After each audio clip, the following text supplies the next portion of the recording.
പട്ടിണി യുദ്ധായുധമാക്കിയുള്ള ഇസ്രായേലിന്റെ കൂട്ടക്കുരുതിക്കിടെ പട്ടിണി കിടന്ന് മരിച്ചവരുടെ എണ്ണം 193ആയി. 24 മണിക്കൂറിനിടെ 5 പേർ കൂടി പട്ടിണി കൊണ്ട് മരിച്ചു. ഇന്ധന ദൗർബല്യത മൂലം 100-ലധികം നവജാത ശിശുക്കളുടെ ജീവൻ ഭീഷണിയിലാണെന്ന് UN അറിയിച്ചു. ഭക്ഷണം തേടി വന്നവരെ ഉൾപ്പെടെ 135 പേരെ കൂടി ഇസ്രായേൽ വെടിവെച്ചു കൊന്നു. ഇസ്രായേൽ വംശഹത്യക്കെതിരെ ലോകതലത്തിൽ പ്രതിഷേധത്തിന് ഹമാസ് ആഹ്വാനം ചെയ്തു. ബന്ദികളുടെ ജീവൻ അപകടത്തിലാക്കുന്ന ഗസ ആക്രമണം ഉടൻ നിർത്തണമെന്നാവശ്യപ്പെട്ട് ഇസ്രായേലിൽ പ്രക്ഷോഭം ശക്തമായി. പലസ്തീൻ രാഷ്ട്രത്തെ പിന്തുണയ്ക്കാനുള്ള നീക്കവുമായി മുന്നോട്ടു പോകുമെന്ന് ബ്രിട്ടനും ഫ്രാൻസും അറിയിച്ചു.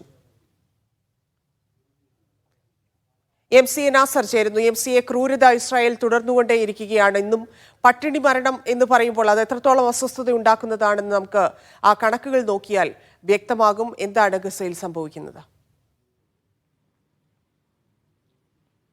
ഇതിന് അതിക്രൂരമായിട്ടുള്ള വംശഹത്യ തന്നെ തുടർന്നുകൊണ്ടിരിക്കുകയാണ്. അതുമാത്രമല്ല, ഇന്നലെയാണ് നെതന്യാഹുവിൻ്റെ ഔദ്യോഗികമായിട്ടുള്ള പ്രഖ്യാപനം വന്നത്. ഗസ പൂർണ്ണമായിട്ടും സൈനികമായിട്ട് കീഴടക്കാനുള്ള ഒരു തീരുമാനം, ഒരു പദ്ധതി ഇസ്രായേൽ മുന്നോട്ട് വെച്ചിരിക്കുന്നു.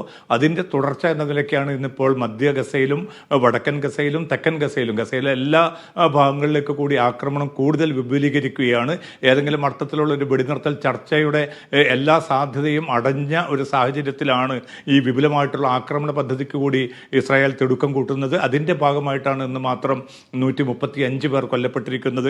ഒരുപക്ഷെ ഈ സമീപ ദിവസങ്ങളിൽ ഏറ്റവും കൂടുതൽ പേർ കൊല്ലപ്പെടുന്ന ഒരു ദിവസം കൂടിയാണ് ഇന്ന്. 87 പേരാണ് ഈ ഭക്ഷണം തേടി വരികയും എന്നിട്ട് ഇസ്രായേലിൻ്റെ ഈ വിവേചനരഹിതമായിട്ടുള്ള വെടിവെപ്പിനെ തുടർന്ന് മരണപ്പെടുന്ന ഒരു സാഹചര്യം ഉണ്ടായിരിക്കുന്നത്. 2000-ലധികം പേർ ഈ വിധത്തിൽ മാത്രം ഇസ്രായേൽ കൊല്ലപ്പെടുകയും ഗസയിൽ കൊല്ലപ്പെടുകയും അതുമാത്രമല്ല 10,000-ലേറെ പേർക്ക് പരിക്കേൽക്കുന്ന ഒരു സാഹചര്യവും ഉണ്ടായി. നേരത്തെ ധന്യ സൂചിപ്പിച്ചതുപോലെ പട്ടിണി മരണവും വ്യാപിക്കുന്ന ഒരു സാഹചര്യം കൂടി രൂപപ്പെട്ടിരിക്കുന്നു.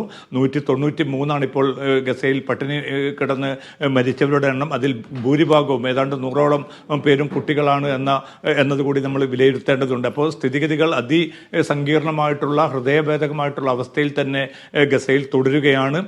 സൈനിക നേതൃത്വവുമായിട്ട് ഇന്ന് ഇസ്രായേൽ പ്രധാനമന്ത്രി നെതന്യാഹു ചർച്ച നടത്തിയിരുന്നു. താൻ മുന്നോട്ട് വെച്ചിരിക്കുന്ന ഗസ കീഴടക്കൽ പദ്ധതിയുമായിട്ട് സൈന്യം സഹകരിക്കണമെന്നുകൂടി നെതന്യാഹു ആവശ്യപ്പെട്ടു.